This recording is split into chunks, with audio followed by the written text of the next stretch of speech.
ये कौन सी सलाखें हैं जिनके प्रति चिंता तो आपने व्यक्त की थी, लेकिन ये समझ नहीं पा रहे हैं जो यहाँ बैठे। बहुत अंग्रेजी आ गई, उसको प्रेजेंटेबल, प्रोडक्टिव, यूथफुल, एनर्जेटिक ये सब मान मून लेते हैं। उसको थोड़ा सा बराबर करना पड़ेगा और अच्छा है कि ये होता हुआ दिख रहा है।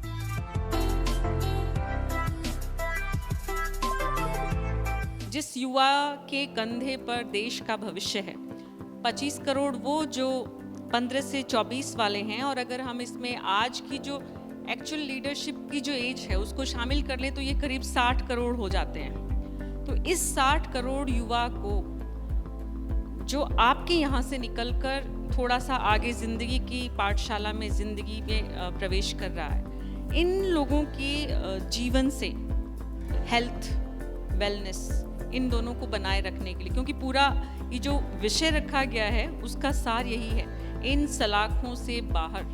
ये कौन सी सलाखें हैं जिनके प्रति चिंता तो आपने व्यक्त की थी, लेकिन ये समझ नहीं पा रहे हैं जो यहाँ बैठे हैं। समझाने के लिए सबसे पहले जरूरत है कि हम ये ट्रस्ट करें कि इनको समझ में आता है। दुर्भाग्य से हम यहाँ से शुरू करते हैं कि इनको कुछ नहीं समझ में आता है, हम बताएंगे कि करना क्या है। अच्छा होगा कि हम तैयार करें, कि अपने आप को तैयार करें कि इनसे अब समझना क्या है। बहुत अच्छी पहली सलाह तो हम अपने मन की तोड़ें। बहुत अच्छी बात, बहुत अच्छी बात। और दूसरी बात यह है कि एजुकेशन एक बहुत ही बड़ा इक्वलाइजर है। एजुकेशन आ जाएगी तो जितनी सलाखें हैं, चाहे वो धर्म की है, जाति की है, पॉवर्टी की है, मैन वुमेन, गोरे काले, ऊपर नीचे, ये सब सारा टूट जाएगा। मैं हमारे इंस्टीट्यूट की क्लास में देखता हूँ कि हमारे यहाँ टैक्सी ड्राइवर से लेके और बहुत बड़े व्यापारियों के बच्चे एक साथ क्लास में बैठते हैं, और फिर समान अधिकार से जब उनका नौकरी लगती है तो वो बराबर में जाके बैठता है। उस दिन हमें लगता है कि सार्थकता आ गई, बिकॉज हम जो काम करते हैं वो टर्मिनल है, उसके बाद वो लाइफ में चला जाता है, आगे काम करेगा, कुछ एंटरप्रेन्योरशिप करेगा। तो education is a great equaliser, और एजुकेशन के थ्रू बहुत सारी बेड़ियाँ तोड़ी जा सकती हैं। अनफॉर्चुनेटली कुछ बेड़ियाँ हैं ज्योग्राफिकल, जो प्रॉब्लम्स हैं। जयपुर में आ गया, उसको अपॉर्चुनिटी हो गई, मुंबई में चला गया, लंदन वगैरह चला गया, इधर उसको थोड़ी अपॉर्चुनिटी होगी। एक जो बैरियर है लैंग्वेज का, एक बहुत बड़ा बैरियर। हम तो राजस्थान, जयपुर के लोग हैं, जिसको थोड़ी बहुत अंग्रेजी आ गई, उसको प्रेजेंटेबल, प्रोडक्टिव, यूथफुल, एनर्जेटिक ये सब मान मून लेते हैं।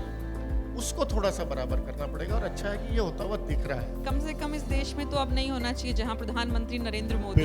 बिल्कुल मैंने कहा कि अब ये होता हुआ दिख रहा है जी, तो ये अच्छी बात है कि एक छोटी मोटी भाषा जो हमारी हिंदी से तो बहुत ही ज़्यादा छोटी है, उसकी जो वर्ड्स हैं और उसका जो बेसिक है वो बहुत छोटा है, तो भाषा की जो ये बेड़ियाँ हैं ये टूटे, उसके कारण जो हमने इसका छोटा सा एक प्रयोग इसका किया, भाषा से भी उसका रिलेशन है और उसके मेरिट से भी।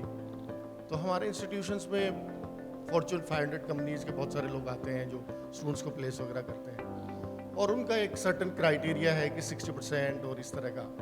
तो हमने कहा कि भाई जो किसी कारण से 59 पे रह गया, उसको ये अपॉर्चुनिटी कब मिलेगी।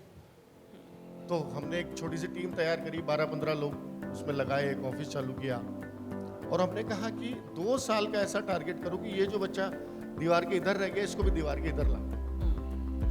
और वो एक ग्रुप बन गया, उसमें स्टूडेंट्स भी आ गए, और उसको हमने कहा आउटसेट ग्रुप। जो एक्स्ट्रा ऑर्डिनरी बेनिफिट्स हैं, एक्स्ट्रा ऑर्डिनरी अपॉर्चुनिटीज हैं, वो जिन स्टूडेंट्स को नहीं मिल पाया, किसी एक गिवन डे पे एग्जाम खराब हो जाता है, कोई ऐसी बड़ी बात नहीं है, उनको इक्वलाइज करने के लिए एक बार उनको प्लेसमेंट दिलाए, उसके बाद उनकी एजुकेशन फर्दर कराए, और उसके बाद वो बराबर में जा पहुंचे। बिकॉज आप सोचिए, एक बैच का स्टूडेंट वो एक आगे बढ़ गया, एक पीछे रह गया, तो ये एक बहुत बड़ी बेड़ी हो जाती है। वहीं पे वो 22-23 की उम्र में मान लेता है कि मेरा अब कुछ होगा नहीं, उसके पेरेंट्स भी मान लेते हैं। जी। तो आप ताजुब करिए कि हमें कभी कोई थैंक्स की तो बात नहीं है, लेकिन उन स्टूडेंट्स के पेरेंट्स तो कभी नहीं आए, लेकिन ये जो दर्जनों बच्चे जो कभी भी कुछ लगता नहीं था, उनके पेरेंट्स हर दिन आते हैं मिलने और थैंक्स करने। जी। तो उस तरह की जो बेड़ियां हैं धीरे धीरे टूट रही हैं, लेकिन और आगे बढ़ेगी, ऐसा मेरा विश्वास है। जी।